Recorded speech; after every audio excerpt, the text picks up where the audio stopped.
Study IQ IAS, आपका selection हमारा mission. नमस्कार साथियों, अगर आज आप बैंक का शटर बंद देख रहे हैं तो शायद आपको थोड़ा गुस्सा आ रहा होगा, या फिर आपको यह भी लग सकता है कि आपकी सुविधाओं का गला ये बैंक कर्मचारी घोटने का प्रयास कर रहे हैं। लेकिन जरा रुकिए, इस लोहे के शटर के पीछे सिर्फ एक दफ्तर बंद नहीं है, वास्तव में यह एक बर्नआउट की कहानी है। यह हड़ताल सिर्फ छुट्टियों के लिए नहीं है, यह हड़ताल वास्तव में उस अदृश्य बोझ के खिलाफ है जिसने भारत की बैंकिंग सिस्टम की रीढ़ को थका रखा है। यह 27 जनवरी की जो आज की तारीख है, महज एक विरोध नहीं बल्कि एक चेतावनी है। वह चेतावनी जो बताती है कि क्या एक थका हुआ कर्मचारी या इंसान एक उभरती हुई अर्थव्यवस्था का पहिया घुमा सकता है। आज इसी पर चर्चा करेंगे। हड़ताल क्यों हो रही है, कर्मचारियों की मांग क्या है और कितनी जायज है। तो शुरू करते हैं। शुरू करने से पहले मैं आपको अपने सोशल मीडिया हैंडल्स बता देता हूं। यूपीएससी मेंटोर पंकज सर के नाम से आप मुझे इंस्टा और टेलीग्राम पर कनेक्ट कर सकते हो। देखिए, सबसे पहली चीज क्या है, एक है United forum for banks union, UFBU। इस बैनर के तले 9 कर्मचारी यूनियन, बैंक कर्मचारी यूनियन आज सड़कों पर है। SBI से लेकर PNB तक देश के सार्वजनिक बैंकिंग का दिल आज बहुत ही धीमी धड़कन पर आ चुका है। विडंबना यह है, और ऐसा क्यों हुआ है समझिएगा। वास्तव में मार्च 2024 में बेंच पर बातचीत होती है, कर्मचारी यूनियन और सरकार के बीच में हाथ मिलाए गए, समझौता हुआ। IBA यानी कि इंडियन बैंक्स एसोसिएशन इसके लिए राजी भी हुआ, यूनियनें भी राजी थी और सरकार भी राजी थी। राजी किस बात पर थी कि 5 डेज का वर्क वीक होना चाहिए, और यह कर्मचारियों की दशकों पुरानी मांग है। अभी इनके 6 दिन के कार्य सप्ताह होते हैं, ये 5 दिन की मांग कर रहे हैं और वर्क लाइफ बैलेंस के लिए ऐसी मांग कर रहे हैं। लेकिन सवाल यह है कि जब इस पर दोनों पक्ष सहमत थे तो वो फाइल दिल्ली के किन गलियारों में गुम हो गई। क्यों 5 डे वर्क वीक का जो पॉलिसी था, जिसे पूरी दुनिया में, साथ ही साथ खुद भारत में RBI अपनाता है, सेबी अपनाती है, LIC अपनाती है और IT सेक्टर में भी यह स्टैंडर्ड है, तो बैंक कर्मचारियों के लिए इसे एक लग्जरी क्यों बना दिया गया। अगर ये हम पॉलिसी पैरालिसिस ना माने तो वास्तव में ये है क्या, ये एक प्रकार का पॉलिसी पैरालिसिस ही है, जहां पर फाइलें तो चली लेकिन फैसला आज तक नहीं आया। मार्च 2024 से लेकर आज तक सरकार डिसीजन ना ले पाई। तो आज का बैंक कर्मचारी, आप सोचिए किस बर्नआउट से गुजर रहा है, उसको भी समझने का प्रयास कीजिए। आज का बैंक कर्मचारी सिर्फ बैंकर नहीं है, उसके पास तमाम भूमिकाएं हैं जो वो अकेले निभाता है। वह एक सरकारी इवेंट मैनेजर भी है, वह सेल्स एग्जीक्यूटिव भी है, वह कंप्लायंस ऑफिसर की भी ड्यूटी निभा रहा है, और सब कुछ एक साथ बना हुआ है। अगर आप देखेंगे तो सबसे पहली क्राइसिस है the ghost of empty chairs की।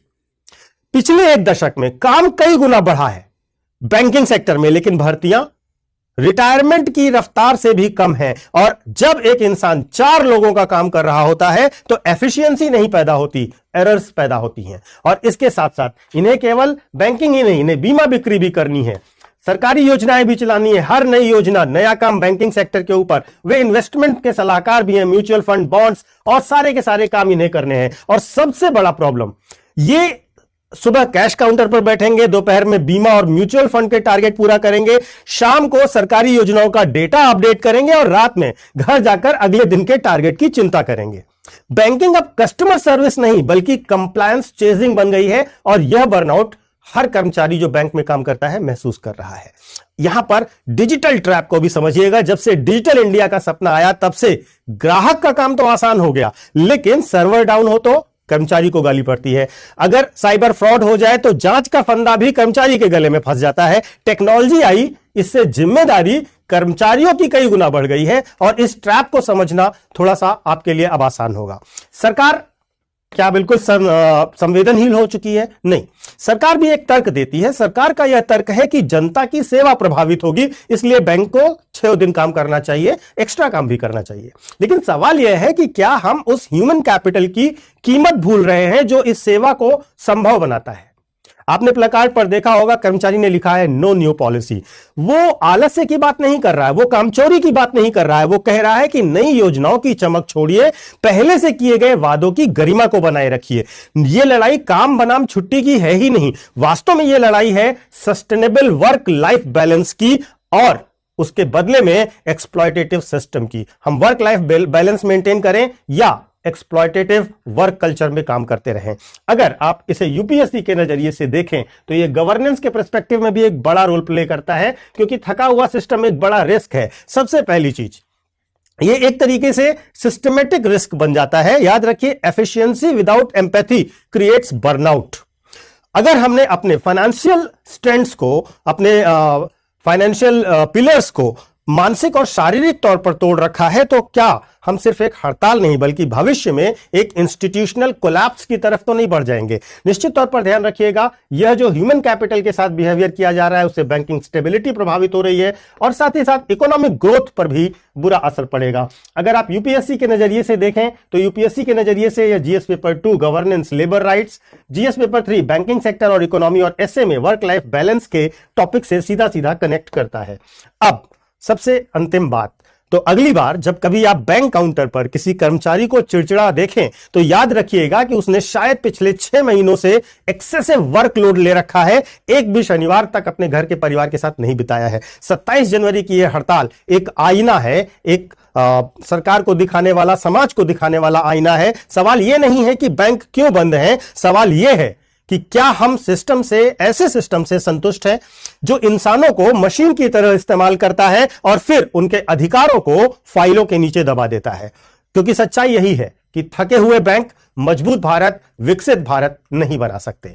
आपको एक छोटा सा अनाउंसमेंट भी देना है। आज 27 तारीख है और आज हमारी जो रिपब्लिक डे सेल है उसका लास्ट डे भी है। हमारे रिपब्लिक डे सेल में हम स्टडी आईक्यू के हर एक कोर्स पर आपको 77% का ऑफ दे रहे हैं। अगर आप हमारी यूपीएससी के प्रिपरेशन के लिए 2027 या 2028 के बैचेस से कनेक्ट होते हैं, जिन्हें हम निर्माण बैच कहते हैं, ये वास्तव में P2I बैच होते हैं।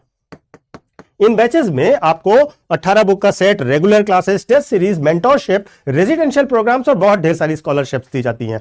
अभी क्या है, आज आखिरी दिन है जब आपको 27% ऑफ दिया जा रहा है, तो इस बैच को आप जल्द से जल्द ज्वाइन कीजिए, आज ही ज्वाइन कीजिए, क्योंकि 77% ऑफ जैसा डिस्काउंट, हैवी डिस्काउंट शायद आपको साल भर अब नहीं मिलने वाला।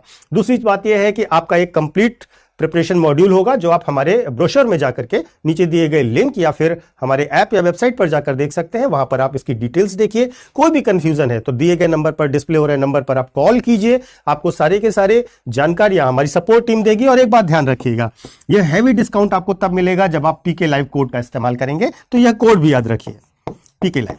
इस कोड को लगाते ही स्टडी आईक्यू के हर एक कोर्स पर आपको मैक्सिमम डिस्काउंट मिलेगा। Thank you so much. Study IQ IAS, आपका सिलेक्शन हमारा मिशन।